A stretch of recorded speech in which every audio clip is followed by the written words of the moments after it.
Welcome everyone to Fantasy Focus Live.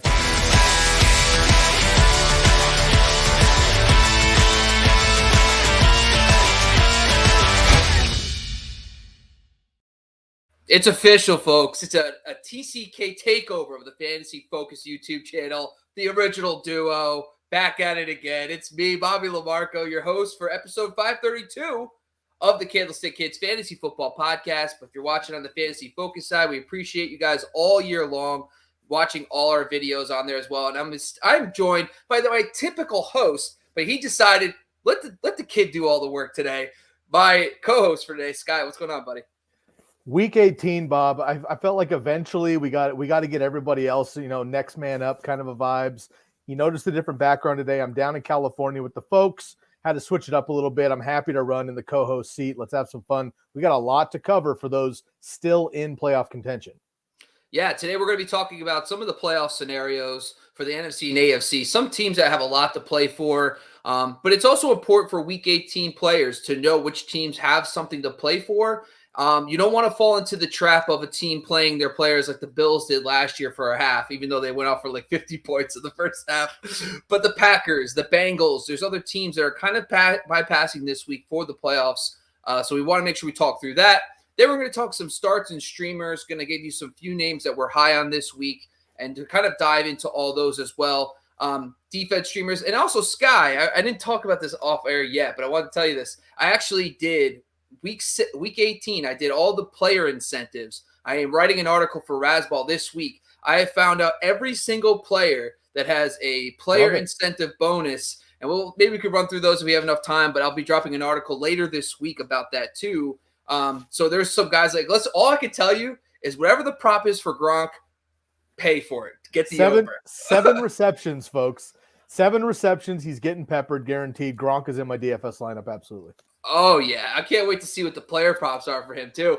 Because he's got incentive for touchdowns, receiving yards, all within a decent Diggs is another one. Like Diggs is 6 catches, I think. He's another one. Yeah. That's a lock as well. I love that you're doing that.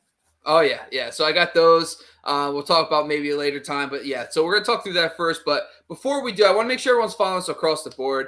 Obviously, hey, good. Beach, what's going on, man?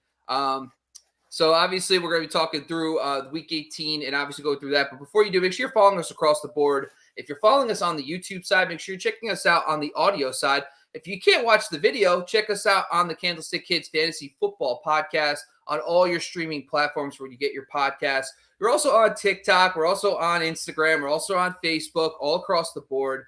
Follow us everywhere. Sky Gawasco on Twitter. Myself at Bobby LaMarco. We got Jordan Della Valle, the Fantasy Focus guys. You got Buck. Make sure you're following us throughout the year because, listen, off-season isn't just the off-season for us. We're going to be diving into 2021 review, talking about all the ups and downs, ADP guys, all that stuff. So stay with us throughout the year. We're not going anywhere. We might not be on as much as we were for the season, but we're definitely going to be around. So before we do that, I want to take a quick commercial break for one of our sponsors because our first segment, the playoff scenarios, is going to be brought to you by BetOnline AG. We'll be back right after this. BetOnline is back and better than ever.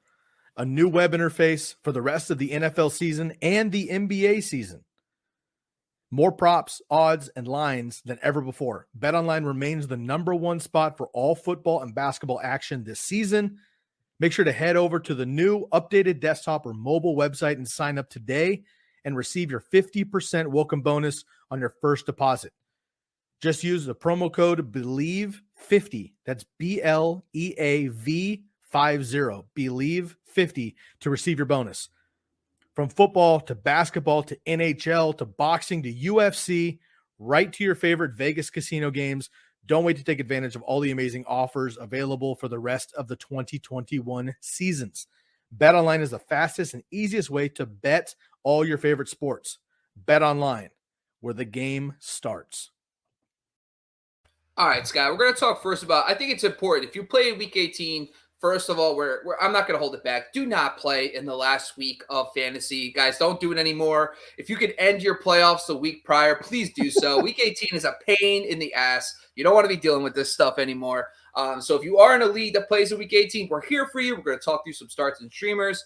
But we also think it's important to talk about the playoff scenarios, which teams have a lot to play for, which teams are fighting for that playoff position. Now, that doesn't mean the teams that are out are going to completely throw in the red flag. I mean, DeAndre Swift is going to suit up. Jared Goff is looking like he's going to be back. So there's teams like Detroit that like have Dan Campbell who's going to fight tooth and nail for that extra victory. So just because they're out doesn't mean they're not going to be full bore. But we just want to highlight some of the playoff scenarios, maybe some teams that you want to avoid potentially. But before we even do that, Scott, quick question. Which game are you looking forward to the most in the scenarios that we lay out for the upcoming Week 18? Well, I'm going to be a little biased here, Bob. I'll go right to San Francisco and Los Angeles Rams. The Niners win and get in. The Rams are already in, but it's what place are they going to be? They've taken over since the Cardinals have fallen down in the last couple of weeks. 49ers beat them up big time last time that they played, over 20 touches for Eli Mitchell. I think the Niners can do it again. I really do, but they got Trey Lance instead of Jimmy. So I'll be biased with that one. So I'll stick with that one. But there's a lot of great ones. Like, look, is Derrick Henry going to play this week for the Titans, the number 1 seed? They don't feel like a number 1 seed, but they're at the top. So it'll be interesting there in the AFC too. Yeah, and the other thing too is outside of the Green Bay Packers on the NFC side, there's still a lot of movement that can happen. I don't know how much a team values the 2 versus the 3 seed necessarily now that there's only one team that has a bye. But let's just run through this. Of course, the Rams, you just brought up, that Rams-San Francisco game is really good because they're both playing at the 4 o'clock window. So that's at least we know that it's not going to be like a thing where they already know in the 1 o'clock window if one of those teams wins. So the good news is the Rams are playing at 4. So are the 49ers this week. Now, if the Rams win, of course they're in. We already know they already clinched the AFC title. But the other thing with the San Francisco 49ers also playing at 4 o'clock as well, and the Arizona Cardinals, all these teams are playing around the same time at 4 o'clock. So the good news is when you look at that, you're not really stressing too much about your players because they might be scoreboard watching a little bit in the sense that like they're going to say, all right, how's the other team doing? But it's not going to be one of those scenarios like Saturday night, for example, Kansas City's playing on Saturday. We're already going to know before Sunday starts where they fall. If they win, they put a lot of pressure on Tennessee to make sure they win in their scenario, which we'll talk on in a second. Now, the one team that is out on the outside looking in is the New Orleans Saints. Taysom Hill and company has a lot to play for. They're playing in the 4 o'clock window as well. They will need a San Francisco loss. So if San Francisco loses, the good news is we're not going to know. They're all playing. I think the NFL, for the one time they do scheduling well, is Week 18 because now all these teams are playing here. But based on your thoughts, Scott, do you think your 49ers get in that last seed? Yeah, again, I mean, the Niners got to beat a great Rams team. They've done it before. I think they can do it again. The Saints need to win and get a 49ers loss, but they're playing the Falcons, man. It's divisional. We'll see. The Falcons will probably make it competitive. Love Alvin Kamara in this game, though. Taysom Hill's a nice streamer. We'll get to those in a little bit. But I do like my fantasy players on the Saints mainly in this game, and I love all my Niners because those guys have to go 100%. Right? The Rams might throttle back. The Cardinals could throttle back because they're already in there. The 49ers and Saints have to go 100% to win to get in, so I'm playing all my guys on that team. Yeah, I think the tough question comes for the Rams because if right now it's San Francisco, and then you have Philadelphia who's 7, but they're already in, which, all weird, whatever, how that works they'll out. Be 6. Yeah.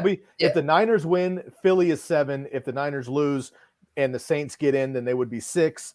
It's a mess, but the Eagles are in.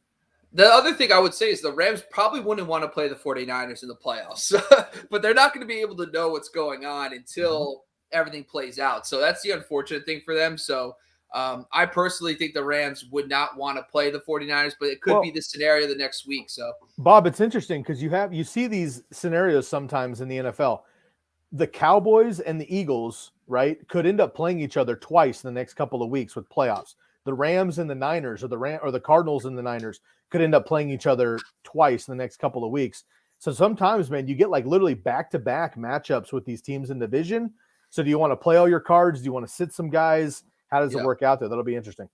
Yeah. Well, I think the other thing too is the NFC's a lot less. Yeah. The AFC still got so much going on. It's insane. Like the Tennessee Titans, I'm going to read through this. The Tennessee Titans they win. They're the number 1 seed. So, I mean, talk about a team that has a lot to play for. They're playing at 1 o'clock. They can't even if Kansas City loses, they could still lose the number 1 seed to teams like Cincinnati. So, and the Patriots. So it's not like the Tennessee Titans can really sit back on their Titans laurels. have to win. They have to win. Yeah, 100%. So the other question comes, though, do they rush Henry back for this week to get him a full workload? It doesn't sound like he's going to be ready for that, and it doesn't sound like it's smart. They've been winning ugly, so it sounds like they could pull off another win this week. But at the same time, what's your thoughts on the Titans playing the Texans, who are kind of scrappy, but I think they should be able to handle business without Derrick Henry? What's your thoughts? I totally agree. I think it'll be competitive. The Texans have been playing much better than anybody this season thought they would. So have the Lions, both bad teams, but they've been competitive each week. I think the Titans win the game without Derrick Henry, and no, they do not bring him back. Deontay Foreman has been playing very, very well lately and basically played Derrick Henry last week. Look, huge for the Titans, man. They get that number 1 seed and home field advantage. Obviously, that's great. The bye week for the Titans is massive to give King Henry this week and next week to recover and come into the playoffs full head of steam at home. Titans have to win this game.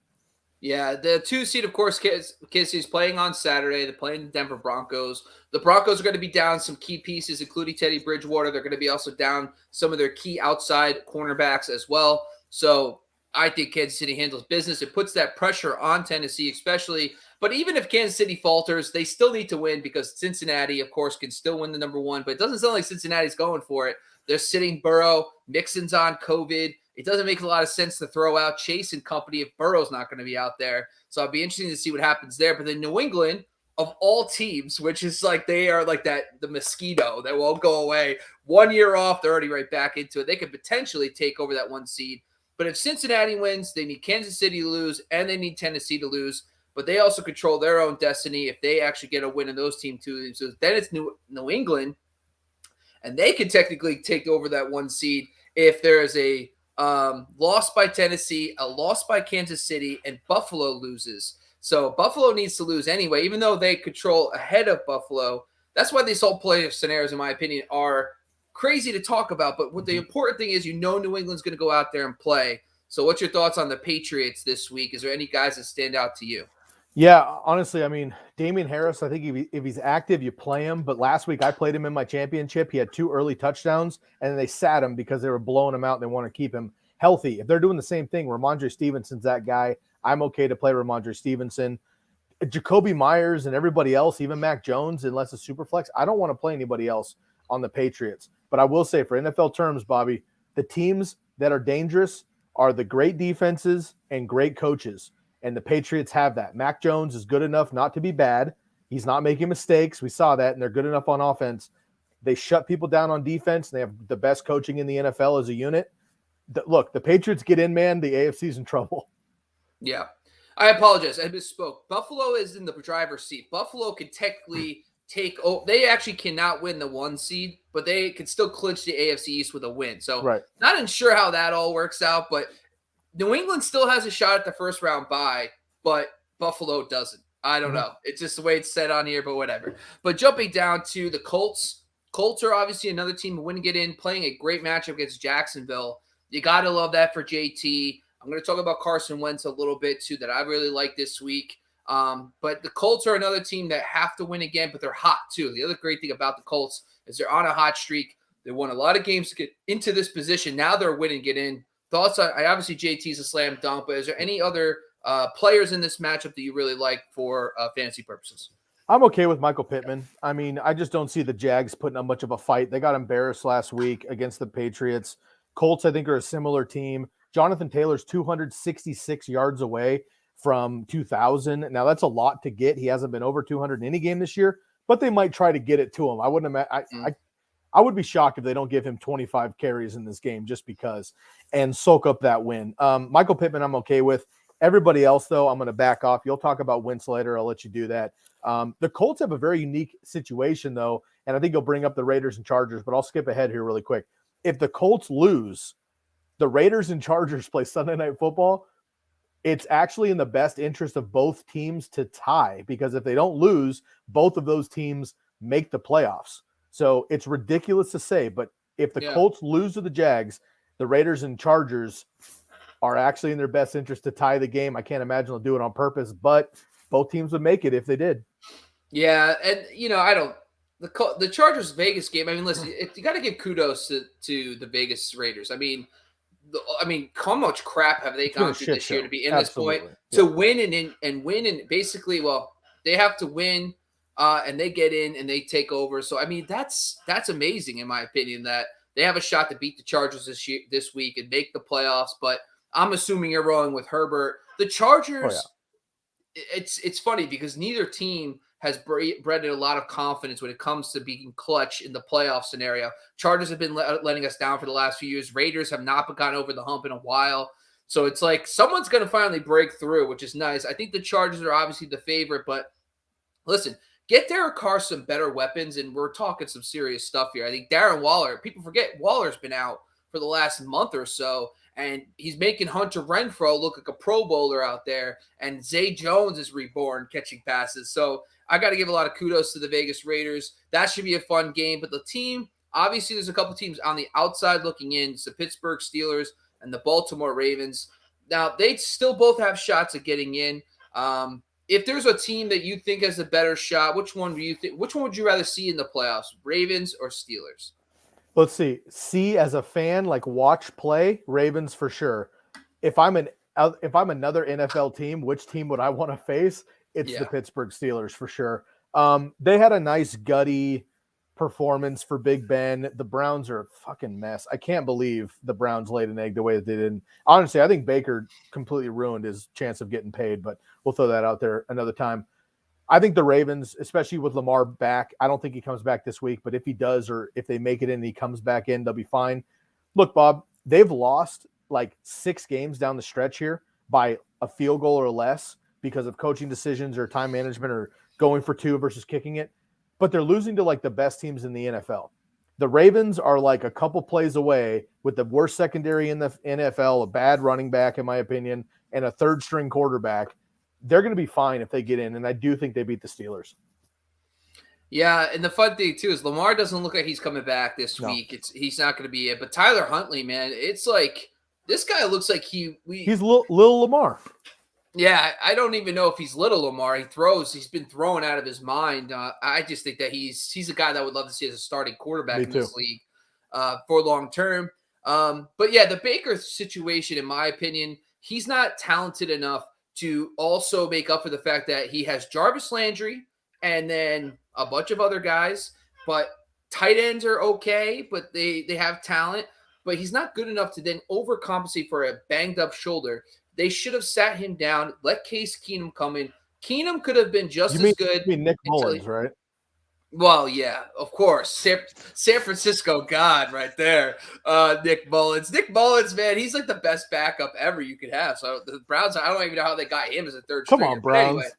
Anyway, but Case Keenum could have definitely done a bit better than what we saw out of Baker over the last few weeks, especially because he knows the Kevin Stefanski offense from his time in Minnesota. It's just stupid. But anyway, I digress. We're not here to talk about Baker Mayfield. Off-season, we'll have a Baker Mayfield rant, of course. But that's pretty much our playoff scenarios. I personally think that it's going to kind of be chalk. I think the Colts are going to do their thing, get in. That's call it a day. But the Sunday night football game, I'm actually going to go. I'm going to go Chargers with you with that one too. But I don't know. I actually am hoping the Raiders get in because I like Derek Carr. But if they get into the playoffs, do they keep the coaching staff? Like, do they keep these guys? Like, that's. I think they would take a harder look. I think the problem is, Bob, though, and again, we're going to talk a lot of these offseasons. We're jumping ahead a little bit here, but I think Marcus moves on. Mariota, in my opinion, needs another opportunity to start somewhere else. And Derek Carr may move on also, unless they pay him or give him a franchise tag or something, because I think he wants to be a Raider. He went to Fresno State down the street. Like, he's a Bay Area kid. He wants to be there, but there's a lot of other moves there, and he needs some help. So we'll see. Yeah. We'll see what happens there. But I think the Raiders are going to have a big change up anyway. And look, man, let's see. I mean, the Raiders have played well, so hopefully they'll be okay. I just think they need one. The Henry Ruggs thing, they tried to bring in a first round talent. It did not work, but they need an alpha. Yep. Like an Allen Robinson. If he comes available, go get Allen Robinson. Not a bad one. Him on that team. And I think him and Hunter Renfrow with Darren Waller. Now we're talking some stuff there. But that's pretty much our playoff preview. It should be an exciting week. There's a lot of things. And I like the Saturday football. I'm a big fan of Saturday football. I do like that too. So it should be a lot of fun. But I think from a fantasy standpoint, we do want to talk about some of the teams that might not be playing a lot. And that's the Packers, the Bengals, are two teams that stand out the most. Is there another team that you're kind of worried about that they might not be playing their starters much in these games? Again, a lot of it's kind of the scoreboard watch. It's going to be the second half teams. Those are the two main ones because I think like they have come out and basically told us as a community that like they're going to be sitting. Like Devontae Adams straight up said, I'm not going to play most of this game, maybe a series, maybe a half. Rodgers is probably going to go out, throw 2 quick touchdowns to Adams, solidify the MVP and get the hell out of there. Like they need to be careful with this kind of stuff. You don't want to be cute. They've got it locked up. You don't want to be cute and go out there and twist an ankle on a bad snap or do something stupid running out of bounds. So I'm not playing any of my Bengals. I'm not playing any of the Packers. And I know it sucks because they got some studs, but I'm going to stick away from those two teams in particular. So just to let you know, Aaron Rodgers has incentives, and here's some incentives. If he finishes top 3 in completion percentage, he gets an additional $100,000. Right now, today, he's 4th. Okay? Ooh. So he's 4th in completion percentage at 68.6%. He's literally 0.4% behind Kyler Murray. So about 6 dump offs. So I basically said if he goes if he plays like a half a game, he's going to have to complete about 76% of his passes to get up over Kyler Murray to move his needle enough. So there's one. The other one, too, is touchdown passes. Now, this is key because he has to finish top 3 in the NFL. Today, he sits 3rd, tied with Justin Herbert. And he's not going to know Herbert until the end. Herbie's throwing 3 at least. Yes, so he's tied at 35. If Herbert outthrows him, he loses that $100K incentive the last week. So those are some interesting. He's already got a couple like solidified like passing yards and all that stuff. But those are some notable ones. He also in yards per attempt. It's not even sustainable though. He'd have to pass Matthew Stafford. I wrote this down. He would have to throw like for 30 yards per attempt or something to catch up. But overall, so Aaron Rodgers does have a little incentive to play a little bit in this game. So thought I'd just bring that up as well. I like it. Right. The incentives matter. They really do. I mean, you remember last year, and we're not going to talk Antonio Brown here, but last year, AB needed like 9 catches or something like that, and Brady just peppered him at the end of the game to help him get it. We mentioned Gronk earlier. There's another one there. So the incentives do matter, and I'm glad you're bringing that out, and hopefully people will find your article before they can make those player props. Yeah, there's 7 total I'll be writing about. But yeah, anyway, let's get into it. So after that was basically our playoff preview brought to you by BetOnline AG. Before we dive into our start sits, we're going to take a quick commercial break for one of our sponsors, Care Factor, which this statement's brought to you by. Hey, TCK Potters and Fantasy Focus community. Are you looking for options for hair loss? There are many options out there for treating it. However, most products treat the cause, such as DHT, and don't do much to support the growth of new and stronger hair. It's like removing harmful weeds from your lawn, but not doing much to fertilize the grass. That's why the Fantasy Focus and TCK team has partnered with Care Factor. Care Factor saw this problem and focused their research on finding just the right combination of biosynthetic growth factors and an innovative delivery system to promote fuller, stronger-looking hair. So whether you're a listener who suffers from various forms of alopecia or even stress-related hair loss, the Care Factor treatment is the perfect scalp-friendly solution that can help and influence stronger and healthy hair throughout all stages of the hair life cycle. And now, exclusively for TCK listeners, use the promo code TCK at checkout to get 15% off all products at shop.mycarefactor.com. That's shop.mykerafactor.com. Care Factor, skincare for hair. All right, Sky, let's get into it. Let's talk a little bit about some starts and streamers. Me and Buck, over the last few weeks when we were doing this, we decided to go positive. We started giving more starts and streamers. The sits were negative, but they definitely were helpful throughout the year.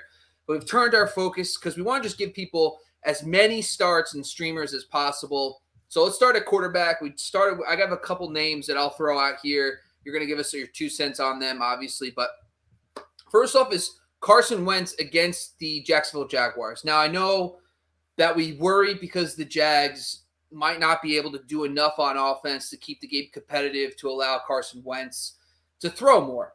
But the one thing I will say about the Jags, it's kind of the same thing. I said Mac Jones was one of my favorite streamers last week, and he went off because you can't bank on game flow all the time. And the Jacksonville Jaguars are the second highest run pass funnel defense in my metric. So they are much easier to throw against than run. They're about league average against the run in DVOA, and they're dead last in pass defense.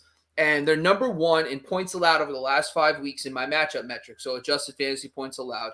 So when I look at all that stuff, and I want to bet on a guy who has to win their game. So I think Carson Wentz is a solid start in that matter. Any thoughts about Carson Wentz?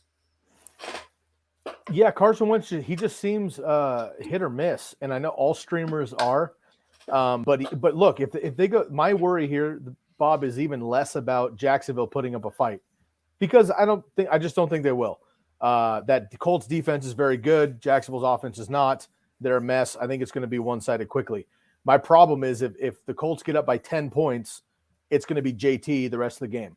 I mentioned the 266 yards, and it could be JT forever, which means we just don't need Carson Wentz. Now, he might go 250 for a touchdown and help the Colts win the game, but for fantasy, we're not looking for that in a championship. So honestly, the floor and the potential ceiling for me is a little too low for a streamer this week. But I think he's a viable option depending on who's available on your waivers, of course. Yeah. I'll throw you a couple more, and then you can kind of give me your thoughts about the rest of these guys. Russell Wilson gets Arizona. I think Russell Wilson's starting to get a little bit going back again. Last week he found DK for 3 touchdowns. And Arizona early on this season was very strong against the pass. They have not been over the last 5 weeks. Fourth adjusted fantasy points allowed to quarterbacks. Derek Carr against the Chargers. Like I said before, I like to bet on these guys who have something to play for. Plus, the Chargers defense has not been as opposing in the secondary over the second half of the season. Top 5 matchup in my QB adjusted points per allowed. You know Justin Herbert and company is going to put up points, and I think Derek Carr is going to be able to keep up. The final one is a deeper name. It's Jared Goff coming back. They're playing at home against a Packers team who might be sitting starters, and they might be able to play against backups. And I think that Derek Carr, Jared Goff has been serviceable over the second half of this year, playing in the dome at home. I don't mind Jared Goff. If you're desperate, I doubt if you're in week 18, you need a streamer. Maybe Jared Goff's a nice contrarian DFS play this week. But any thoughts on these quarterbacks? Yeah, you might need a Jared Goff in a super flex league too. Bob, I'd rate these 4 guys. I'd rank him with Russ at the top significantly. He's one of my starts of the week this week anyway, and he happens to be a streaming person now because of what he's done the rest of the year. But I like Russ a lot against Arizona. Great historically. And we'll talk about wide receivers later, but spoiler alert, love Tyler Lockett as well. Great rapport against the Cardinals. And then I'm going to go Carson Wentz just ahead of Derek Carr, I think, because I like the pass rush for the Chargers. But then it's Derek Carr and Jared Goff. So I'm not looking at Jared Goff, but Russell Wilson is the one I'm looking at. Now, look, not throwing for 300 yards, did throw the 4 touchdowns last week. Now, DK didn't really have a lot of yardage. He was just getting open in the red zone, which should have happened all season long. I don't know what the hell has been going on. But Russell Wilson, I think, look, you got to think NFL. We're talking incentives. We're talking playoffs. Seahawks out of the playoffs, okay? However, Russell Wilson might be leaving Seattle. Pete Carroll could be done in Seattle also. Russell Wilson might be playing for a contract either with the Seahawks or elsewhere. He's kind of like playing for himself. He's got a great career already, resume, but he wants to go out with a bang, I guarantee you. And if he can pull an upset this week to end the season here, I think it'd be huge. And he has played very well against the Cardinals. So Russell Wilson, by far, is my streamer of the week out of this group. If I'm the Steelers or Broncos, the first call I'm making is Seattle. I'll say here's 3 first-round picks and just give me Russell Wilson now. Here's a fun fact. Russell Wilson has an incentive to play for. If he gets 66% completion on the season, he makes a $250,000 incentive. Right now, today, he's at 65.2, right? So he would need to go 22 of 29, I projected, based on his current dropbacks per game, 75% completion rate. I don't know. I think he could do it. Maybe he'll throw some shorter ones, some quick ones to DK or something. I don't know, but maybe it's a Gerald Everett game, baby. Let's go. Yes, Gerald Everett. He's popped up a couple of times this year. I love it. Let's jump back to running backs, and just to kind of run through. I know we wanted to talk about this too, based on our streamer quarterback. So Carson Wentz is on DK is 5,800. Jared Goff's 5,400. Derek Carr plays Sunday night. He's not on the slate, main one. Russell Wilson is actually only 6,300. Fireman up, dude. That's about $1,500 less than guys like Aaron Rodgers and Tom Brady. So, definitely some cheaper options if you're looking at DFS. Yeah. All right, let's jump out to running backs. My list, here's my short list of guys I really like. It's Devin Singletary against the Jets. Obviously, everybody in the world was on Rojo, and Rojo let us down because that's what fantasy football does in the championships. But Devin Singletary gets those Jets this week, and this guy has been an absolute workhorse. I think that the Bills, if it's anything like last year, I think Buffalo will still have a lot to play for. They want to win the title. They need to actually go all in because if they lose, they could lose that first round home game and actually fall out of that first top 4 seed. So they have a lot to play for. They're playing the Jets. Devin Singletary I like a lot, especially because of the touches he's been getting. Next one is the Arizona running back situation. It's a little unclear. Edmonds and James Conner both kind of battling injuries, but they're facing a Seattle team that's very susceptible to pass-catching running backs, and I think both these guys can perform very well in the pass game, so I do like them. If Edmonds finally comes back to practice on Friday and they kind of leave Conner out again, we'll see how that plays out, but I like both those guys. One I'm a little less high on now because of the Teddy Bridgewater news is the Broncos RBs, but they're playing against a Kansas City team that has been a lot more susceptible to running backs than they are than any other position. And I do think that the Broncos running backs can get it done against Kansas City. Kansas City's going to have to play hard. They're going to have to put up points. I am a little concerned because Drew Lock does not feature running backs in the passing game as much as Teddy B. But if you rolled the Broncos running backs so far, I do think they're going to be okay. And the final one is your boy, your favorite guy, Josh Jacobs, baby. Gotta love some Josh Jacobs. Playing it against the Chargers. Chargers defense just against the ground can't find their footing. And the Raiders, this game is going to be fun to watch. I think the Raiders are going to come to play. I think Josh Jacobs does what he does, falls in the end zone, and I like him a lot this week. Thoughts on these starts? Yeah, I love a Josh Jacobs line. Probably I'm thinking 18 carries, 42 yards, and 2 touchdowns. So can't wait. Yeah, it'll be 1.6 per carry and 2 scores, and he'll, screw me in fantasy for not playing him. I want to throw 2 other names on here, Bob. Ramondre Stevenson, I mentioned him earlier. I think he's just going to have a flyer with Damian Harris in or out because I think the Patriots need Damian Harris for the playoffs. I think they might rest him more like they did last week. Also, maybe my boy Kenny Gainwell, if you're super scraping or you're looking in DFS. Howard could be out. Scott could be out. Sanders is out. Kenny Gainwell might have more of an opportunity here. So those are some deep names. Of the list you have here, Singletary, Edmonds, Broncos, and Jacobs. Singletary's been the number 1 running back in PPR scoring over the last 4 games, just ahead of your boy Rashad Penny. And Chase Edmonds, my only concern there is the injuries that you mentioned. He did not practice today, which is Thursday. We need him to practice Friday. Hopefully he will. If he doesn't, maybe James Conner pops up. Either way, I like both those guys, especially in PPR with Edmonds. I'm with you, man. You've been Melvin Gordon since he came to the Broncos. I've been Javonte Williams since he was drafted to the Broncos. And now I don't want to touch either one of these guys right now. I can't trust the offense with Drew Lock. And the Chiefs, yes, they've been more susceptible, but I don't trust the game script. I think the Chiefs could blow the Broncos out in 3 drives. It could be 21-0, and then the running backs are going to be out of this game anyway, so I don't really want to deal with that. And I got to say, man, it took me 18 weeks and 3 years, but I think I would be okay with Josh Jacobs this week. Game on the line, season on the line. They're going to ride through Josh Jacobs here. Again, I'm kind of being facetious with the stat line, but I think he gets 20 touches in this game. Nobody else, obviously, in the background there. So I like Josh Jacobs there, and the Chargers can't stop him. The only way to slow down Herbert is to keep him off the field. I think the Raiders try to do that. So Josh Jacobs is probably my number 1 guy. And then Singletary is going to be the number 2, but I know he's been great, but can we still trust it? The Jets are so bad against running backs, though. So for me, it's Jacobs and Singletary by a long shot. The other names I want to bring up, too, is Daryl Williams with CH out again. He's a solid play. And also Keyshawn Vaughn. Remember, Ronald Jones suffered an ankle injury. Leonard Fournette's on IR. Keyshawn Vaughn playing against Carolina Panthers, a team that's out of it. What about Le'Veon Bell? Le'Veon Bell, too. Oh, I mean, he's just in the mix. You got to bring him up. He's around. Yeah, no, it's true. Let's see what the split was between those two last week. Last week, Keyshawn Vaughn, 8 carries. Bell 3. And Keyshawn Vaughn saw 2 catches. Bell saw 3. So, Bell's involved, but I think Vaughn would take the lead back role. And a little crinkle here, though. Giovanni Bernard, if we remember Giovanni here from 2 months ago, Gio could be back. if he comes back in, he is Tom Brady's guy. He's the veteran he trusts. He could end up getting a bunch of dump downs as well there. So the Bucs are a mess, dude. So many. This week is an absolute mess. Don't play your championship in the final week of the season because of all these different scenarios. Bob and I are doing our best for you, but it's going to be a mess, man. I'm staying away from the Bucs. Yeah, based on their latest report, it looks like he's not going to return this week, but he should be back for the playoffs. But yeah, good call out there.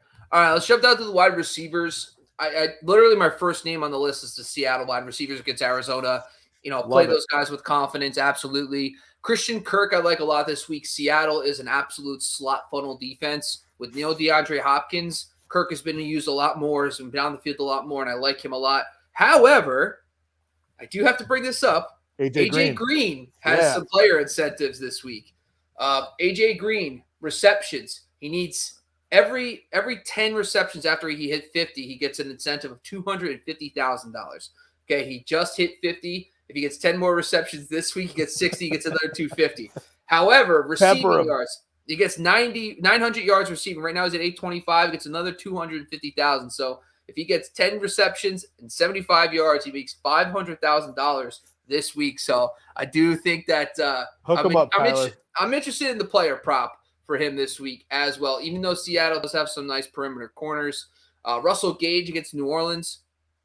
The Atlanta Falcons the New Orleans Saints are a slot funnel defense, but at the same time, they have a lot to play for. Marshawn Lattimore seems like the type of player that he likes to rise up in big occasions, but I don't think he's going to shadow Russell Gage, and I think Gage gets what he needs. He's been very good this year too. Very surprising, I'll admit.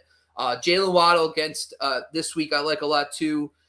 Deontay Johnson, unfortunately, he might not be with COVID. Darnold Mooney gets Minnesota. I like a lot this week. And Devonta Smith playing against Dallas. They let up a lot of yards, and Anthony Brown, one of their outside corners, will be out. So maybe he gets Trayvon Diggs, but Diggs allows a lot of big plays. Yeah.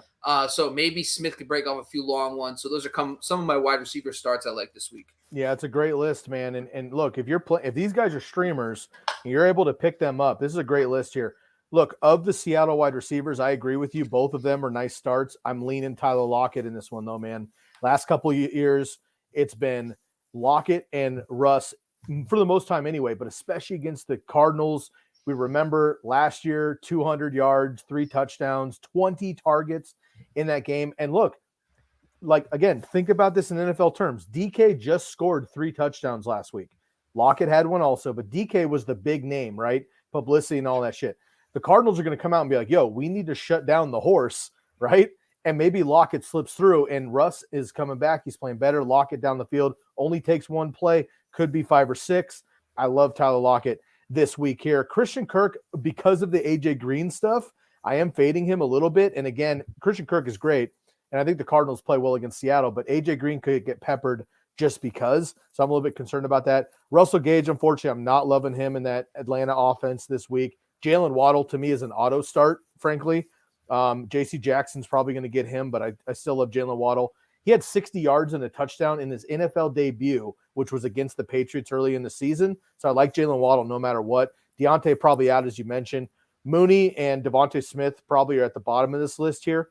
I like them long-term. I love them as players, but in their particular situation, I like the guys ahead of them. So for me, my top 3 is going to be Lockett by a long shot, Jalen Waddle, and then I'd probably go with Devonta Smith, maybe number 3, or Christian Kirk if I just knew AJ Green was going to be old AJ Green, but we just don't know. Yeah, we also have a good one here, Sal Grayson. He was been performing very well. Now AB's out.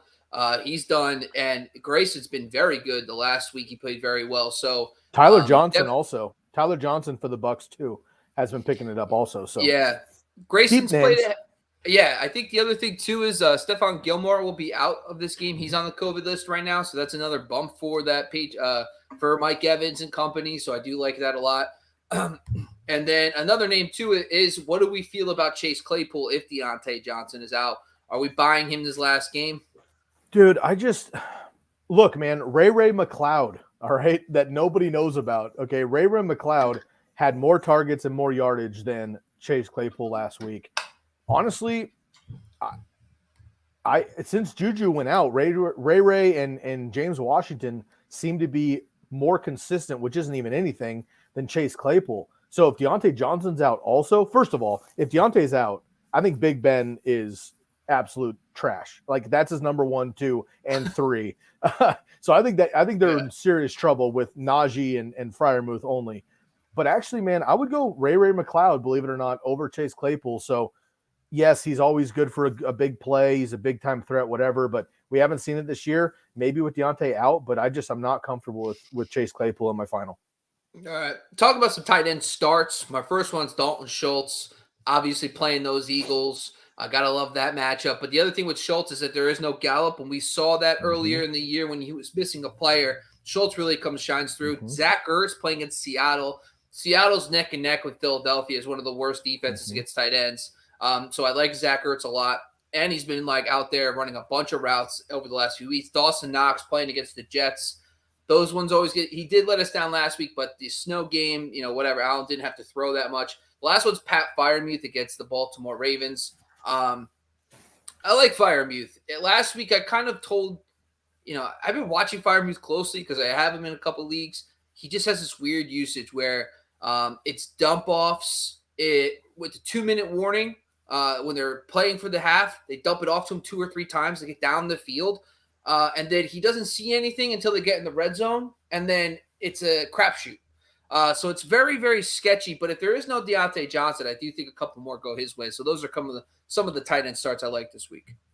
Yeah, I like it. And actually, I'm gonna boast up Pat Firemuth a little bit more, man. If no Deontay Johnson out there, Pat Firemuth could see 10 targets in this game realistically, 8 catches, maybe 50, 60 yards, but maybe 100. And he could have a couple of touchdowns if they can move the ball at all, because if Deontay's out, Pat Firemuth is going to be that main target for Big Ben. And we know Big Ben can't throw very far right now. So I think Pat Firemuth actually is a pretty nice play.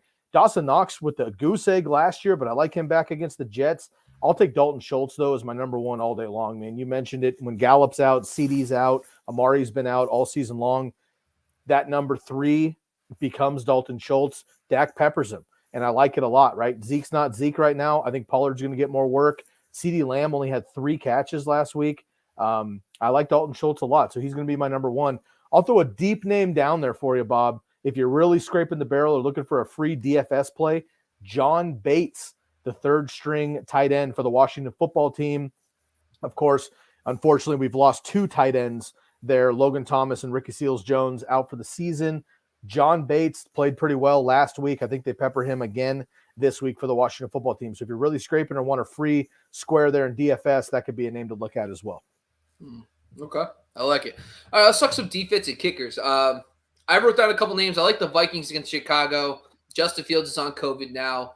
You could be dealing with the Andy Dalton / Nick Foles, whatever the situation is. Yeah, exactly.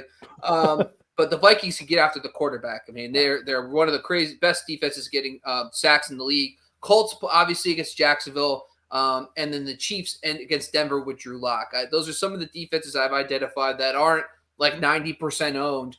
Most of these are 2/3. The Vikings are actually less than 50% in some formats, so I do like them a lot. Is there any other defenses that kind of stand out to you? Not to bag on your Giants. You've had a tough enough year already, Bob, but how about the Washington football team, who's played a little bit better? They can get after the quarterback also. Now we have Jake Fromm coming in here. They got destroyed last week. The Chicago Bears DST pretty much single-handedly beat me in a championship last week because they had 21 fantasy points. What was it, 6 turnovers or something, 7 sacks, something stupid. I don't want to harp too much on a rough season for your Giants, but they're terrible on offense right now. They have no weapons. I don't trust Saquon. What about the Washington football team? Vastly available right now. They were supposed to be top 3 DST in fantasy coming in. Haven't been, obviously. Lost Chase Young early. How do you feel about them? Glennon is the most fantasy-friendly quarterback ever. So there's certain things. I was thinking about this. I was lying awake because I'm a psychopath one night, and I was thinking about backup quarterbacks and how I would rate them. They're the worst backup quarterback is the one that actually loses you the game, and that's what Mike Glennon does. Like Mike Glennon, there's backup quarterbacks that you can win in spite of. There's backup quarterbacks that are neutral and they don't do anything really, and that's what Jake Fromm, in my opinion, is going to do. They're not going to trust Jake Fromm enough to do anything. And we saw this with like Garrett Gilbert, whatever his name is, for the Washington football team. Like very conservative, doesn't take stacks, get the ball out of his hand. Like those don't lead to big fantasy days. You know what leads to big fantasy days? Mike Glennon, when he's out there just throwing interceptions like crazy and, pick sixes, because they have more confidence in a veteran backup who's just terrible at making decisions. So if I'm watching football team and I have them in DFS or in fantasy week 18, I want Mike Glennon out there because Jake Fromm, I think they'll coddle him. Remember, a couple weeks ago, and this still haunts me because I picked the Chiefs defense over the Eagles in my semifinal matchup. And I said to myself, I know Jake Fromm's going to be in there, and he doesn't. He throws one interception, but they don't do anything all game. Sure enough, Mike Glennon comes in, pick six, and then they get a big week. And I'm like, if I knew Mike Glennon was going in there, I would have played him all the week. So I like it. I'm okay with it. Absolutely. Some kickers that I wanted to throw out here, too, if you need them. Michael Badgley against Jacksonville, Randy Bullock against Houston, and Greg Joseph against Chicago are some of the lesser-owned kickers that I really like this week. But those are pretty much all our starts and streamers. Is there somebody you kind of want to talk about really quick? We haven't brought up anybody that potentially is out. Anything you're looking at that you want to tell the people about before we go? Yeah, we have a couple comments in the comment section I want to get to here before we sign off as well. But I think we've listed all the players, man. It's a nut house. This week is crazy. We'll see it. You've done a great job rallying all the COVID, the incentive stuff. Like, it's Thursday, man. A lot's going to drop tomorrow, Friday. A lot more is on Saturday. Then we got Sunday. It's going to be crazy. So just enjoy it. We've mentioned all the players. I will say this, though. Every single week this is true, but especially this time of year and in the playoffs, if you play DSTs and you play kickers, I want my DST at home.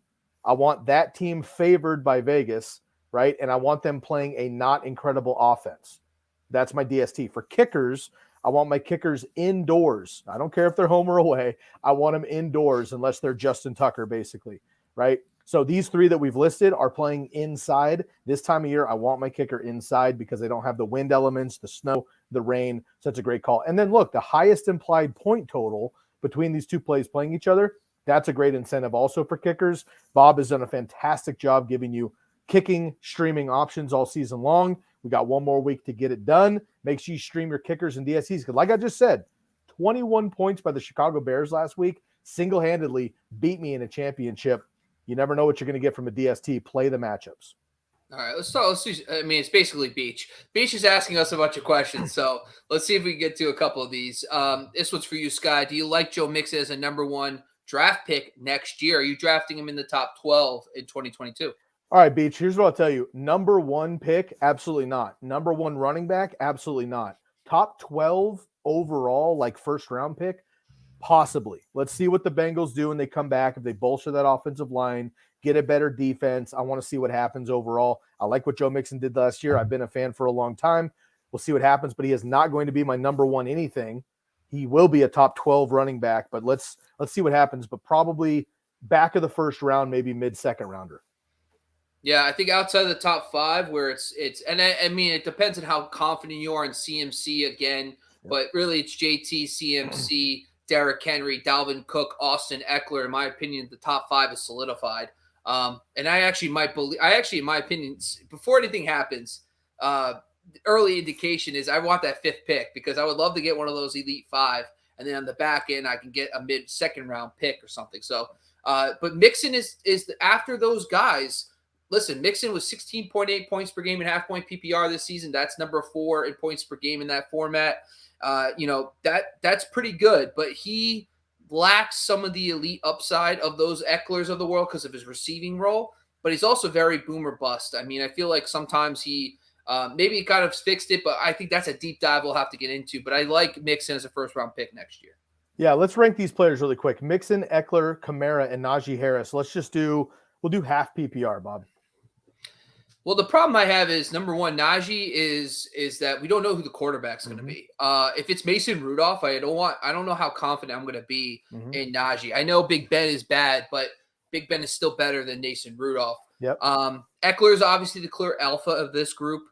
Alvin Kamara has the role to be elite, but if it's Jameis Winston or Taysom Hill or whoever, I don't know if I could put him up there with Eckler just yet. I think he's probably closer to what he was this year, but still very good. I mean, he's still averaging about 16 points per game in that format, and he's the safest. But I would actually take the upside of Mixon. So I would go Eckler, Mixon, Kamara, Harris.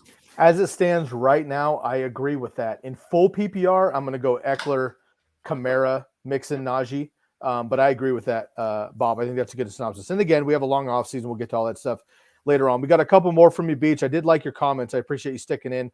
Godwin, we were mentioning Allen Robinson to the Raiders. Godwin also on the franchise tag. That could be a nice one there, too. Brady for MVP. I'm going to lean Aaron Rodgers. Far less weapons, better touchdown to interception completion. I know Brady's has got the yardage and the touchdowns, but I'm actually going to lean Rodgers on that one there. And then you had one more in here. Noah Fant. Is he a tight end one in Dynasty, Bob? It's a quarterback thing. We see with Teddy Bridgewater that they have too much talent and not enough volume to get to everybody because they have Patrick and Sutton and Judy and the running backs coming out of the backfield. There just wasn't enough volume to make Fant a consistent player. I'd rather have the Knox, the Goddards of the world in that scenario. But I think because he's probably top 12, but it's an uninspiring 10 to 12 range because they need a quarterback. If they go get a Russell Wilson and Aaron Rodgers, or if they go out and get somebody better than Bridgewater, then yes, I'll look forward to Noah Fant next year. Got it. And we got our last one here. Darnold Mooney, who I had as one of my breakouts. I think a lot of people did on that Bears offense this year with Allen Robinson. Obviously didn't work out with quarterbacks and everything else. Darnold Mooney, or the new hotness, my man, the number one wide receiver over the last 4 weeks, Amon-Ra St. Brown, the sun god from USC, comes into Detroit, no other weapons, dominates over the last month of the season, wins people championships. Who would you rather have going into Dynasty next year? Both teams with quarterback upside, quarterback questions, wide receiver questions, offensive questions. Very, very interesting question here by Beach, actually. Mooney or St. Brown in Dynasty? I guess in a full PPR format, I'd probably go St. Brown. Maybe in standard and half, I'd go Mooney. I think it's that close. I like Mooney a lot, though. I think Allen Robinson will be officially gone. I'm going to lean Mooney overall. I think Allen Robinson, once he steps away, I'm interested to see what happens with the Bears coaching staff. Who comes in? I don't think Matt Nagy comes back again, and I don't know who's going to step in, but Justin Fields and him started building something, and Fields starting looking more competent as the season progressed. I am a little concerned in the short term that they will have some turnover. Justin Fields will have to learn a new offense. There could be some stuff of the growth there. So I might lean Amon-Ra St. Brown in redraft next year because of the continuity. But overall, I think I like Mooney. I agree with you there. Beach, just a nice compliment here. Appreciate you guys answering my questions this season. It was very fun. I appreciate it. You are good people. Beach, it's been a blast having you in the comment section. I see some other folks in here as well. Everybody that's tuned into our Sunday live shows, you've hang out with us during the evening shows. You contribute to our good sports donations, our giveaways, whatever. It's been an absolute blast this season. It's been a long one for us. We've been rolling pretty hard since March. We're going to take some time off here this weekend. We're going to enjoy some football. We're not going to have a Sunday live show, so enjoy it. If you do have questions, please, make sure you hit up Bob and I on Twitter, and you can hit up myself at Sky Guasco or Bobby Lamarco on Twitter, and you can get our handles there. And you can message us any question you have. We'll get to as many as we can, but we're not going to do start sit this week. We got the boys getting the time off here with the new year, but happy belated holidays to everybody. Happy New Year to everyone. 2022 is going to be even more fun. We're with you all off season. We might slow down a little bit to just a couple episodes a week going through the off season here with the playoffs, but we'll be back full tilt. And we're coming at you hard. Also, we've got some new things coming up this season that we didn't have last year. So stay tuned for that. Tell a friend or a family member. Make sure you follow us on all the networks here: Facebook, Twitch, Twitter, YouTube, at the Fantasy Focus Network. Also on YouTube, you can find the Fantasy Football Network, a bunch of independent channels, good friends of ours. And of course, you can find us individually on Twitter, Bobby Lamarco and Sky Guasco. And hit the podcast in case you missed a live show over the season, the Candlestick Kids Fantasy Football Podcast. This episode and all episodes have been brought to you by the Bet Online, your sports betting experts, and the Believe Podcast Networks. Bob, it's been an absolute blast, man. Best of luck to the Giants one more time. We'll see what happens. Hopefully the Niners can win and get in. We're excited about it, man. We'll be back next week and throughout the playoffs with some DFS, and we'll have some fun, bro. Happy New Year to you, and it's been an absolute blast. Yeah, man, absolutely. Thanks for closing us out, Sky. I mean, it felt so good. I mean, you're like, hey, man, why don't you host? But I felt the juices flowing, and I saw it in your face. You're like, I need to get in the driver's seat. I'm bubbling. Yeah, but we're not really slowing down, man. I actually thought about this the other day. I'm like, I'm probably gonna want to talk football. So I'm just saying, we've been doing six episodes a week for 4 months. I think we'll probably dial it back to 1 or 2 for a little bit, catch our breath. Oh, yeah. Pick it back up. But once the NFL draft happens, though, free agent, man, the league season turns in March. We'll be back with you. So a lot of season recap episodes on this show. That is where we learn so much in the season recaps because we're just blazing all year long. Bob and I and the rest of the team will take more time to break it down for the season recaps. Be back for that. And hopefully your team gets into the playoffs. If they're out already, look forward to next season. We'll be back with you, y'all. Happy New Year. We'll catch you next time. For my man, Bobby Lamarco, I am your host, Sky Guasco, and we are out of here.